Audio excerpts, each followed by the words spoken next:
Euronews. Las noticias. Tras 1000 días de guerra en Ucrania, las tensiones entre Occidente y Rusia están en un punto de ebullición. ¿Qué tal? Bienvenidos a Euronews hoy. El presidente ruso Vladimir Putin ha autorizado este martes el uso de armas nucleares si Ucrania ataca a Rusia con misiles estadounidenses, apenas 2 días después de que Biden autorizara a Kiev el uso de armas fabricadas en Estados Unidos para alcanzar objetivos dentro de Rusia. Además, este martes, la Unión Europea y Mercosur están cerrando un nuevo acuerdo que no está sentando nada bien entre los agricultores. Roberto Macedonio. Sí, un acuerdo que no ha sentado nada bien entre los agricultores españoles. Hemos hablado con ellos, enseguida lo escuchamos, pero que el ministro de Agricultura español, Luis Planas, ha defendido en Bruselas desmarcándose de la postura crítica de otros países europeos como Francia. La información en minutos. Gracias, Roberto. Vamos con los titulares del día. Una oleada de drones golpea a Ucrania al cumplirse los 1000 días de la invasión rusa. Desde 2022 habrían muerto 12.000 civiles por ataques rusos y 80.000 soldados ucranianos. El presidente ruso Vladimir Putin ha firmado una doctrina nuclear que reduce el umbral para el uso de armas nucleares. Los líderes de Europa reafirman su apoyo a Ucrania en el primer día de la cumbre del G20 en Río de Janeiro. Los ciudadanos de Georgia salieron a las calles el martes por la mañana exigiendo nuevas elecciones parlamentarias después de lo que consideran unas elecciones amañadas con la ayuda de Rusia. Una oleada de drones golpea a Ucrania al cumplirse los 1000 días de la invasión rusa. Los ataques masivos se produjeron durante la noche del lunes y la madrugada de este martes. En la región de Sumy, un dron impactó un bloque de viviendas matando al menos a 10 personas, entre ellas un niño. El ejército ruso también atacó masivamente Zaporilla el lunes por la noche, con 10 drones Shahed apuntando a la infraestructura energética de la ciudad. El ataque dejó a más de 15.000 personas sin electricidad y miles de casas sin calefacción. La guerra sigue amenazando la vida diaria de los ucranianos en todo el país, que siguen adelante a pesar de las dificultades.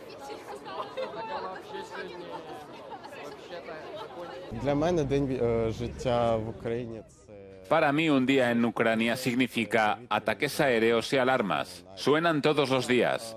No soy de Kiev, soy de Zaporilla, pero estudio aquí. Cada día, tanto en Kiev como en Zaporilla, es una pesadilla. Hay explosiones a diario, hay víctimas civiles, constantes ataques a la infraestructura civil y edificios residenciales. De hecho, cada día es una lucha.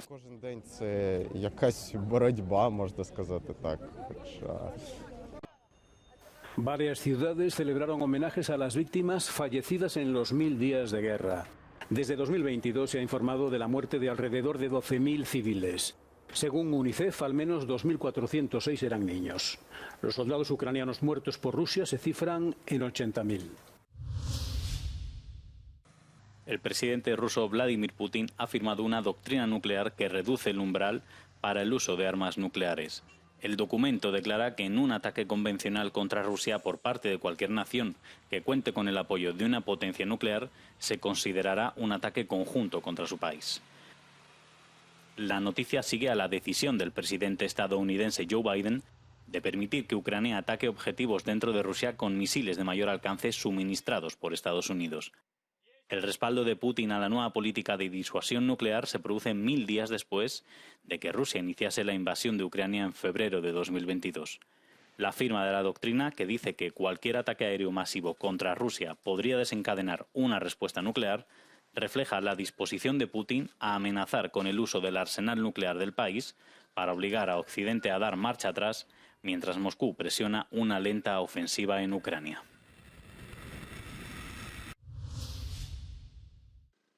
La ciudad de Odesa, en el sur de Ucrania, lleva 2 días sin electricidad tras los ataques rusos que dañaron infraestructuras energéticas críticas. Se han introducido cortes de electricidad de emergencia en toda la región y algunas instalaciones han pasado a funcionar con generadores. Nos vamos recuperando poco a poco. No hubo agua en toda la mañana y hasta las 6-7 de la tarde no volvió y seguimos sin electricidad. Se han establecido puntos de invencibilidad en toda la ciudad, donde se proporciona calor, agua y electricidad. En cuanto se les necesita, trabajan en 5 minutos. Ayer por la mañana surgió la necesidad y empezó a llegar gente. El Servicio Estatal de Emergencias de Ucrania ha establecido 45 puntos de invencibilidad en toda Odessa, así como en la región circundante. Todos están situados en parques de bomberos. No es mucha gente, pero están ahí todo el tiempo. Continúan los esfuerzos para restablecer el suministro de energía en la región. Con una larga ovación a un Volodymyr Zelensky visiblemente emocionado.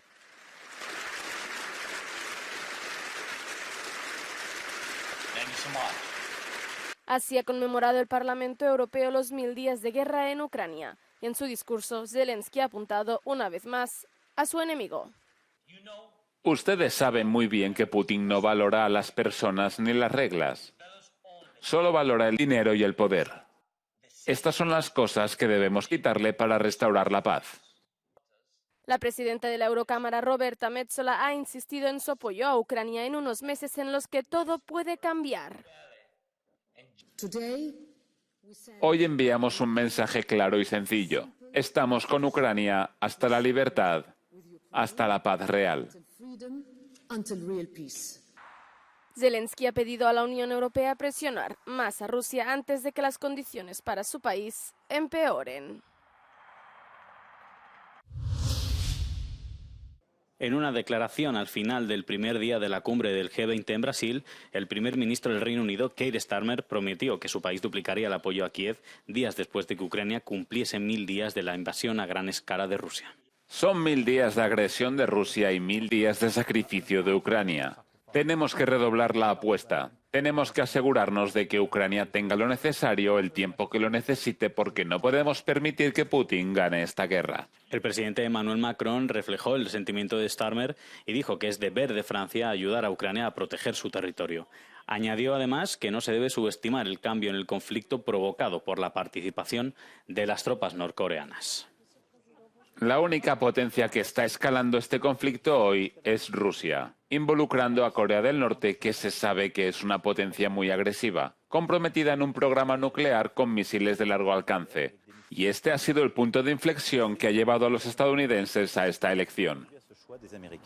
Los líderes de las 20 principales economías del mundo también emitieron una declaración conjunta en la que pidieron un pacto global para combatir el hambre, más ayuda para Gaza y poner fin a las hostilidades en Oriente Medio. Los edificios de la UE en Bruselas se han iluminado con los colores de la bandera de Ucrania para conmemorar el día 1000 desde que Rusia comenzó la invasión a gran escala del país en 2022. Según datos de la ONU, hasta agosto de este año habían muerto en Ucrania casi 12.000 civiles. UNICEF especifica que al menos 2.406 de ellos eran niños. Y en Kiev un mar de banderas azules y amarillas se despliega en la Plaza de la Independencia en honor a los soldados ucranianos que han muerto combatiendo en la guerra contra Rusia. Los ataques aéreos israelíes tuvieron como objetivo un barrio en el corazón de Beirut el lunes por la noche. El Ministerio de Salud del Líbano dijo que al menos 5 personas murieron y 31 resultaron heridas. Los ataques tuvieron como objetivo edificios gubernamentales y diplomáticos, según la Agencia Estatal del Líbano, aunque otros no están tan seguros. Vinimos de los suburbios de Beirut al centro y están golpeando a los desplazados. Israel nos siguió hasta Beirut y están golpeando a los migrantes. No abandonan a nadie. Que Dios proteja a Hezbollah. Con estas imágenes llegó este martes el enviado estadounidense Amos Hochstein a una ciudad devastada por la guerra. Su objetivo, encontrar finalmente una solución diplomática al conflicto. He vuelto porque tenemos una oportunidad real de poner fin a este conflicto. Es el momento de tomar decisiones. Estoy aquí en Beirut para facilitar esa decisión, pero en última instancia es decisión de las partes el llegar a una conclusión de este conflicto. Ahora está a nuestro alcance. Mientras tanto, el ejército israelí ha publicado un vídeo en el que afirma mostrar a soldados israelíes realizando operaciones en el sur del Líbano. Las fuerzas de defensa de Israel afirmaron que sus tropas encontraron un depósito de armas de fuego con su correspondiente munición, así como explosivos preparados para usarse.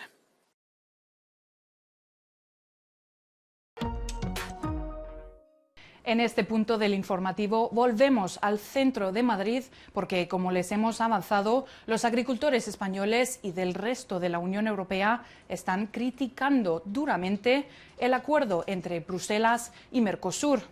Pero el Gobierno de España lo defiende. Roberto Macedonio tiene la información. Roberto. Sí, un acuerdo entre la Unión Europea y Mercosur que no está sentando nada bien entre los agricultores de la Unión Europea. En países como Francia, por ejemplo, el gobierno les está respaldando. El primer ministro ya ha criticado duramente este acuerdo, pero en España la posición es muy distinta. Si bien los agricultores españoles ya se han quejado por esa posible firma entre la Unión Europea y Mercosur, así lo han reconocido las principales asociaciones de agricultores, al menos el gobierno central sí que defiende un pacto en esta materia. Lo dice el ministro Luis Planas, que asegura que en un contexto geopolítico tan complicado como el actual, Europa necesita alianzas. Tras las movilizaciones de los agricultores franceses contra el acuerdo entre la Unión Europea y Mercosur, en España también han saltado las alarmas. El sector agrícola quiere trasladar su oposición al acuerdo a la clase política porque el gobierno español lo defiende. Rechazamos totalmente la posición que tiene el Ministerio de Agricultura y el gobierno español, cuando sabe los impactos que tiene sobre la ganadería y sobre la agricultura en todo el Estado español. Impactos muy negativos que van a impulsar modelos de agricultura más industrial, que además chocan y tienen una contradicción total y absoluta con los objetivos del Pacto Verde y la estrategia de la granja a la mesa, ¿no? Quieren que el gobierno español tome nota de sus reivindicaciones.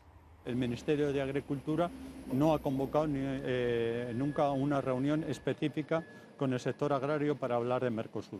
Pese a las muchas críticas de los agricultores españoles al acuerdo entre la Unión Europea y Mercosur, el ministro de Agricultura, Luis Planas, lo defiende. Asegura que hay mucha mitología, así lo ha descrito, en las opiniones contrarias al acuerdo y que no se ajustan a la realidad.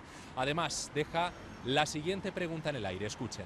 Yo creo que hay una cierta mitología en torno a Mercosur que no me parece que se adecue ni a la realidad de lo que es el acuerdo Mercosur ni al momento en que estamos viviendo. ¿Le interesa en estos momentos a la Unión Europea encerrarse sobre sí misma o le interesa el ampliar la red de nuestros acuerdos comerciales con países terceros para mantener nuestra influencia también económica y comercial? Y los agricultores responden. Tienen un mensaje que trasladar al ministro de Agricultura. Pues que el ministro es el ministro y los agricultores somos los que estamos sufriendo estas consecuencias. Si el ministro fuera agricultor o los agricultores fuéramos ministros, te puedo asegurar que estaría junto a sus homólogos franceses y alemanes en contra de este comercio que se piensa firmar. Nos están exigiendo cumplir con unas cosas que cada día son más difíciles, que encarecen más nuestros productos y que lo que están llevando es al abandono tanto de la agricultura como de la ganadería europea. Por contra, en estos países de donde se espera atraer estas materias primas, todas estas normas que no existen, es más fácil su producción y su manejo. Además, es inconcebible que Europa, que se crea para la protección de los países miembros, esté dejándonos trabajar en desventaja con una competencia desleal con países terceros. Los agricultores españoles se están coordinando entre ellos y no descartan llevar a cabo movilizaciones. Continúan los esfuerzos de limpieza tras las graves inundaciones en la región de Valencia, en España, y los bloqueos en el alcantarillado preocupan especialmente a las autoridades. Los trabajadores llevan aproximadamente una semana intentando desatascar las alcantarillas, inyectando agua para ablandar el lodo y absorberlo a través de otra tubería. Hasta el momento se ha limpiado el 60% de los 75 kilómetros del alcantarillado del municipio de Paiporta, pero persisten los problemas de drenaje. Tenemos un problema grande de atasco del alcantarillado en Paiporta. Están trabajando más de 25 máquinas en intentar resolver el problema. Por eso no podemos sacar ahora mismo, echar agua ni residuos a las alcantarillas porque empeoraríamos el problema. También hay garajes que siguen llenos de barro, por lo que preocupa la posibilidad de que se produzcan fugas en la red de agua potable. Aunque de momento las autoridades sanitarias afirman que se han detectado pocas infecciones y las que se han producido son leves. La alcaldesa de Ámsterdam ha dado marcha atrás en su uso de la palabra pogromo para describir la violencia que estalló tras el partido de fútbol Ajax Maccabi de Tel Aviv en la capital holandesa. En declaraciones a los medios estatales holandeses el domingo, Femke Halsema expresó su consternación por el hecho de que el término hubiese sido manipulado posteriormente para servir a las agendas políticas. Debo decir que en los días siguientes vi cómo la palabra pogromo se volvió muy política y de hecho se convirtió en propaganda. El gobierno israelí habló de un pogromo de sus aficionados en las calles de Ámsterdam. En la política de La Haya, la palabra pogromo se utiliza para discriminar a los amsterdamers marroquíes y a los musulmanes. No quise decir eso. Las palabras se producen después de que la secretaria de Finanzas holandesa, nacida en Marruecos, Nora Achabar, anunciase su dimisión tras los comentarios del líder de extrema derecha del gobierno, Geert Wilders. El miércoles pasado, Wilders culpó a los marroquíes por los ataques a los aficionados al fútbol israelíes, afirmando que se vio a musulmanes cazando judíos y añadiendo que esto fue impulsado por marroquíes que quieren destruir a los judíos. Además, añadió que los condenados por participar deberían ser deportados si tienen doble nacionalidad. Los ciudadanos de Georgia salieron a las calles el martes por la mañana exigiendo nuevas elecciones parlamentarias después de lo que consideran unas elecciones amañadas con la ayuda de Rusia. El partido gobernante, Sueño Georgiano, fue fundado por el multimillonario Bidzina Ivanishvili, quien hizo su fortuna en Rusia y ganó la votación por poco margen en octubre. Además, sus líderes han rechazado las acusaciones de fraude electoral de la oposición. En Tiflis, la policía tuvo que disolver las manifestaciones y varias personas fueron arrestadas. El partido Ivanishvili ha impulsado recientemente leyes similares a las utilizadas por el Kremlin para reprimir la libertad de expresión y los derechos LGBTI. La Unión Europea suspendió indefinidamente el proceso de solicitud de membresía de Georgia en junio, después de que el Parlamento del país aprobase una ley que exige que las organizaciones que reciben más del 20% de su financiación del extranjero se registren como que persiguen los intereses de una potencia extranjera. Los observadores electorales europeos dijeron que las elecciones se llevaron a cabo en una atmósfera divisiva marcada por casos de soborno.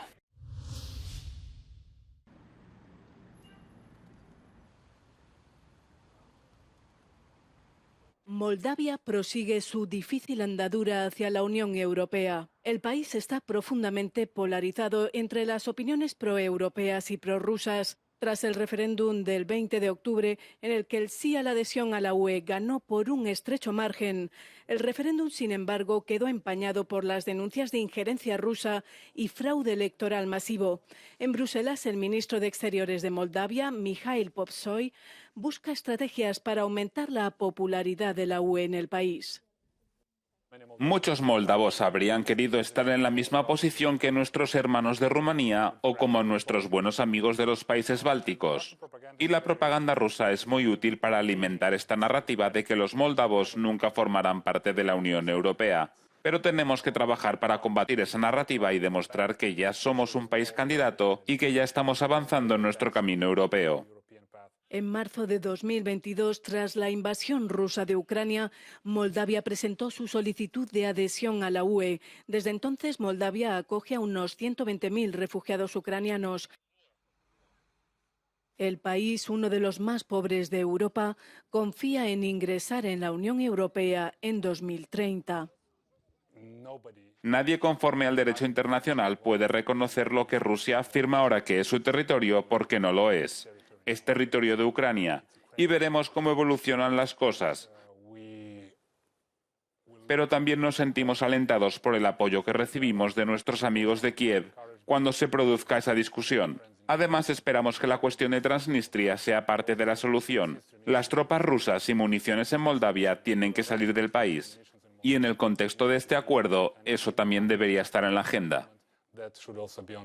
Moldavia ve con recelo la guerra en Ucrania y por propia experiencia teme que un simple alto el fuego no sea la solución. En la región separatista de Transnistria, 1.500 soldados rusos permanecen allí desde el remoto alto el fuego de 1992. La autoproclamada República Independiente está en el centro de las disputas geopolíticas en la zona. Me temo que no estamos en condiciones de imponer ni sugerir resultados. Tenemos nuestro propio conflicto congelado desde hace más de 30 años y francamente no se lo recomendamos a nadie. ¿Se librará la Unión Europea de las bolsas de plástico ligeras?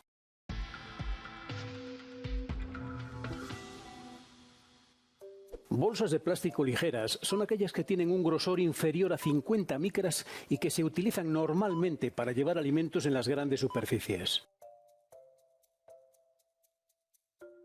Muchos Estados miembros han introducido medidas para frenar su uso. Parece que funciona. Hoy utilizamos un 30% menos de bolsas de plástico ligeras en comparación con 2018. Pero la cifra que utilizamos cada año sigue siendo sorprendentemente alta. Solo en 2022 los ciudadanos de la UE utilizaron casi 30.000 millones.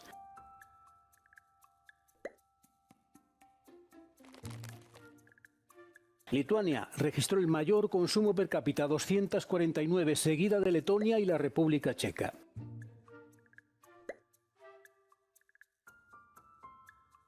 Con solo 4 bolsas per cápita, Bélgica registró la tasa de consumo más baja, seguida de Polonia y Portugal.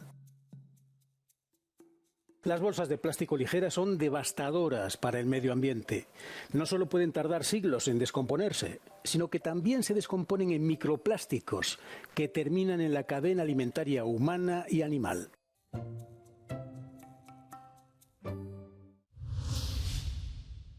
¿Cómo funciona la inmunidad parlamentaria?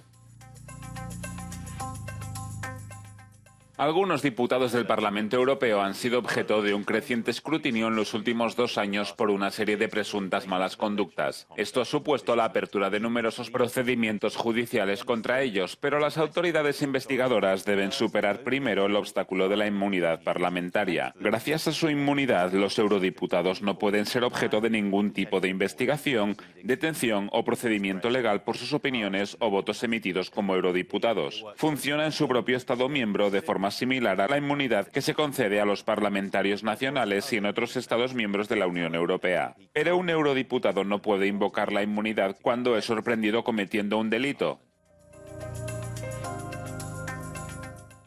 Una autoridad nacional puede solicitar al Parlamento Europeo el levantamiento de la inmunidad de un eurodiputado. La presidencia del Parlamento anuncia el suplicatorio al Pleno y lo remite a la Comisión de Asuntos Jurídicos. La Comisión investiga el caso y solicita la información que considere necesaria, hablando con el eurodiputado en cuestión y examinando otras pruebas. No hay un calendario predefinido para este proceso confidencial. La Comisión hace una recomendación sobre si aprueba o rechaza el suplicatorio de suspensión de la inmunidad. Después, la presidencia informa tanto al eurodiputado como a la autoridad que presentó el suplicatorio sobre el resultado.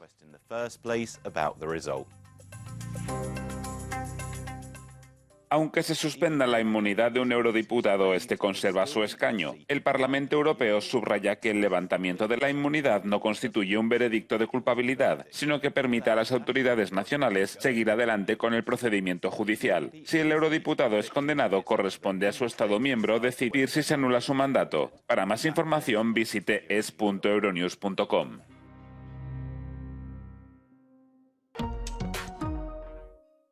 Antes de dejarles con nuestro No Comment del día, les recordamos que pueden mantenerse informados sobre todo lo que ocurre en el mundo en es.euronews.com y para no perderse ninguno de nuestros vídeos, suscríbanse a nuestro canal de YouTube.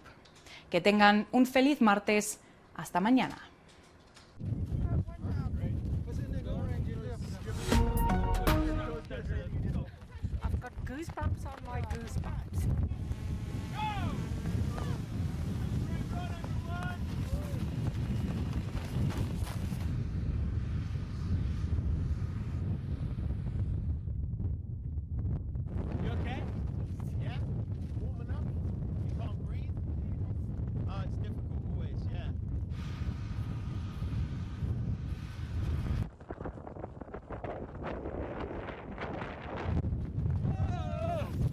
Get out!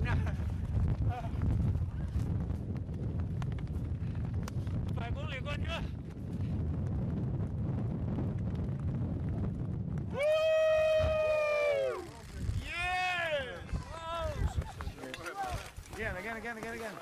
Cheers.